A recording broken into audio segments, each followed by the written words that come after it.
Assalamualaikum anak-anak. Selamat pagi.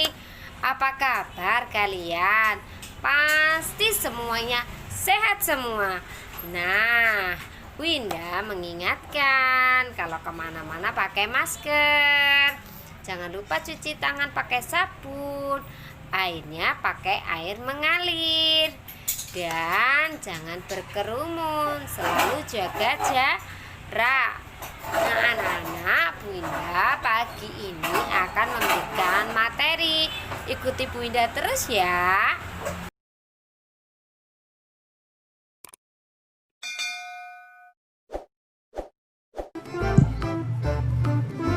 Hari ini Benny ingin bercerita tentang dongeng yang pernah dibacanya. Benny terkenal pandai bercerita di antara teman-temannya. Ia bercerita tentang kuda dan keledai. Kuda dan keledai adalah hewan yang digunakan untuk mengangkut beban. Juga sering digunakan untuk alat transportasi. Apakah kalian ingin tahu ceritanya? Yuk kita dengarkan bersama-sama. Kuda dan keledai yang syarat dengan beban. Pengarangnya adalah Aesop. Pernah ada seorang pria yang memelihara seekor kuda dan seekor keledai. Kebiasaan pria tersebut memuati keledainya dengan beban yang berat. Keledai tersebut terhuyung-huyung karena beban yang terlalu berat. Sementara kuda berjalan dengan beban yang ringan. Pada suatu hari, mereka melakukan perjalanan. Keledai berkata kepada kuda, "Maukah kamu mengangkut sebagian dari beban saya? Saya merasa sangat tidak enak badan. Jika kamu mau membawa sebagian bebanku, mungkin saya akan cepat sembuh.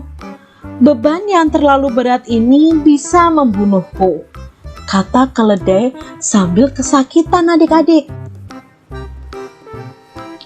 Kuda hanya menendang-nendangkan kakinya. Ia berkata kepada keledai agar tidak usah mengeluh. Ia tidak mau diganggu dengan kata-kata keluhan. Keledai terhuyung-huyung selama berjalan setengah kilometer. Tiba-tiba ia jatuh ke tanah dan mati. Si pemilik datang dan hanya bisa berpasrah dengan apa yang telah terjadi. Ia melepaskan beban dari keledai yang telah mati. Semua beban ditempatkan di atas punggung kuda. Aduh, keluh kuda saat dia merasakan beban berat. Beban bertambah dengan berat tubuh keledai yang telah mati. Sekarang saya mendapatkan ganjaran karena sifat saya yang jelek.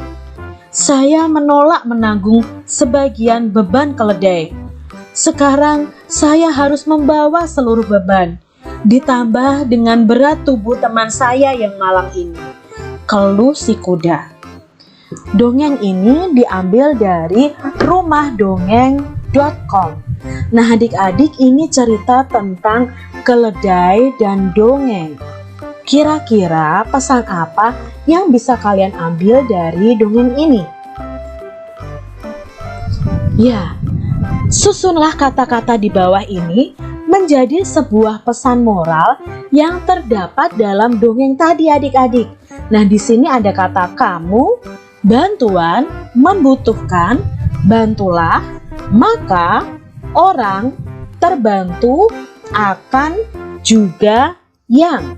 Kira-kira jika disusun menjadi pesan moral apa ya adik-adik ya? Kata pertama pasti bantulah.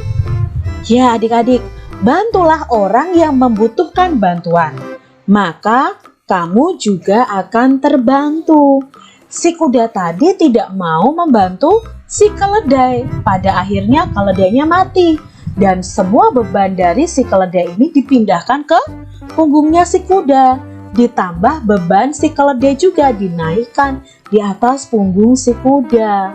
Maka kuda mengeluh adik-adik, kenapa tadi tidak menolong si keledai. Itu pesannya adik-adik.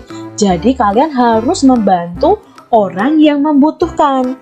Jadi jika suatu saat kalian memerlukan bantuan, maka kalian akan mendapatkan bantuan juga. Saat liburan, Benny dan sepupu-sepupunya menginap di rumah nenek. Nenek memiliki banyak binatang peliharaan.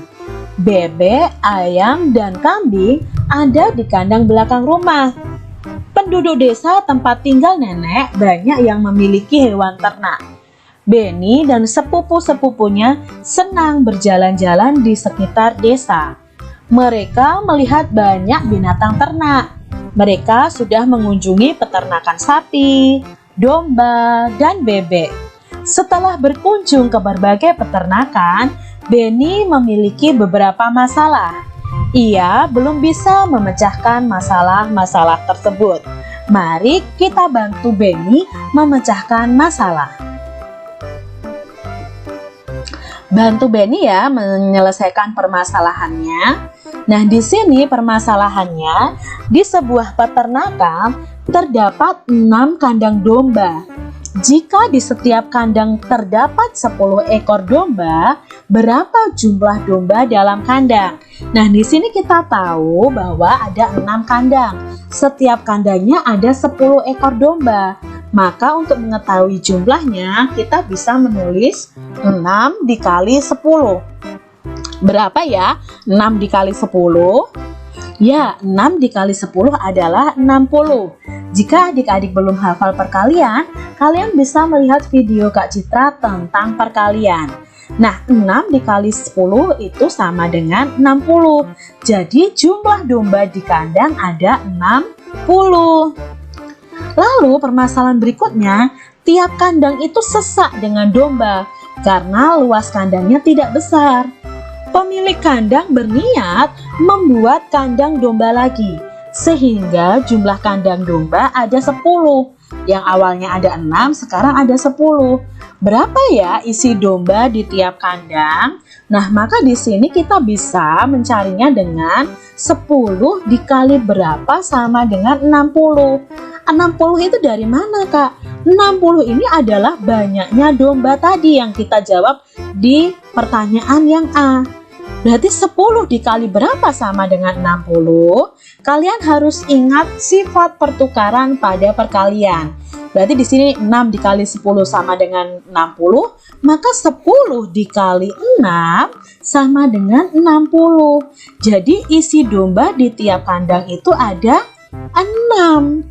Nah, dari ini kita tahu bahwa 6 dikali 10 itu sama dengan 10 dikali 6. Disinilah berlaku sifat pertukaran pada perkalian. Jadi tidak perlu kalian mencarinya dengan pembagian. Permasalahan berikutnya adalah di peternakan sapi terdapat 9 kandang. Tiap kandang berisi 8 sapi. Berapa jumlah sapi di peternakan tersebut? Nah, kalau ada 9 kandang dan setiap kandangnya ada 8 sapi, maka untuk mencari jumlah sapinya, itu kita tinggal kalikan 9 dikali 8. Berapa ya 9 dikali 8? Ya, 9 dikali 8 itu 72. Ternyata satu kandang sapinya rusak. Tadi kandangnya ada 9, kalau ada satu yang rusak, kandang sapi yang bisa digunakan hanya tinggal 8 adik-adik. Berapa jumlah sapi dalam tiap kandang? Maka di sini akan kita tahu bahwa 8 dikali berapa sama dengan 72. Nah, ada 8 kandang, dikali setiap kandangnya harus ada berapa domba supaya 72 dombanya bisa masuk semua. Nah, di sini berlaku juga sifat pertukaran. 8 dikalikan 9 sama dengan 72. Jadi bisa kita simpulkan 9 dikali 8 sama dengan 8 dikali 9. Mudah bukan adik-adik? Perkalian ini dengan sifat Sebuah dongeng yang bercerita tentang asal-usul digunakan kerbau untuk membajak sawah. Judul dongeng tersebut adalah Kerbau Pembaca. Dongeng tersebut mengisahkan tentang 2 ekor kerbau yang menolong seorang petani membajak sawah. Dongeng tersebut disajikan dalam bentuk gambar cerita. Bisa dilihat di situ ada 4 gambar. Untuk dapat menuliskan cerita, kamu harus memperhatikan gambar dengan teliti. Hal-hal yang harus diperhatikan antara lain: A. Tokoh dalam gambar, latar dalam tempat dan waktu pada gambar, ekspresi tokoh pada gambar, suasana hati pada gambar. Setelah itu, kamu dapat menulis kerangka cerita. Kerangka cerita tersebut dapat berupa deskripsi dari setiap gambar. Misalnya sebagai berikut. Gambar 1, seorang petani sedang mencangkul di sawah yang sangat luas. Susunlah kerangka cerita tersebut menjadi cerita yang utuh. Kamu dapat menambahkan kalimat lain untuk mendukung ceritamu. Contohnya, pada suatu pagi terlihat seorang petani sedang mencangkul sawah yang sangat luas. Sawah itu akan ditanami padi. Tanah di sawah dicangkuli supaya gembur. Dengan begitu, tanaman padi akan tumbuh dengan baik.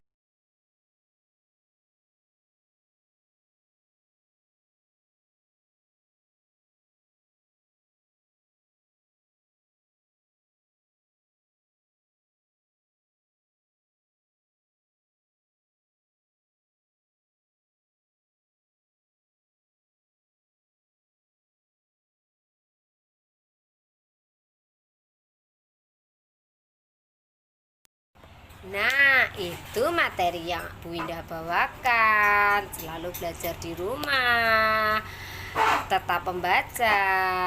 Jangan lupa setiap ada pertanyaan kirimkan ke Bu Indah. Sekian dulu ya pelajaran hari ini.